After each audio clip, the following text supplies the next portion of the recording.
In this short video, I'll be showing you how to update Steam. So it's important to update Steam as it will make sure that Steam is running at its best, and it can also resolve any issues you might be having with the program.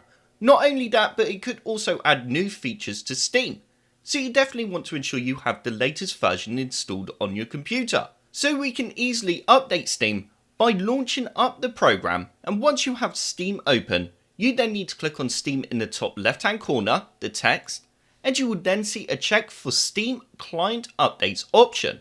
Go ahead and click onto this option. Next, you will now see that it's checking for updates, and if Steam does detect any new updates available, then it will go ahead and update the Steam client.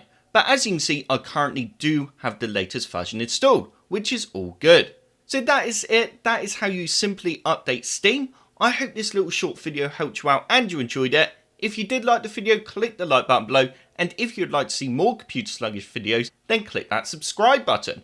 If you do subscribe, then I will see you in the next video.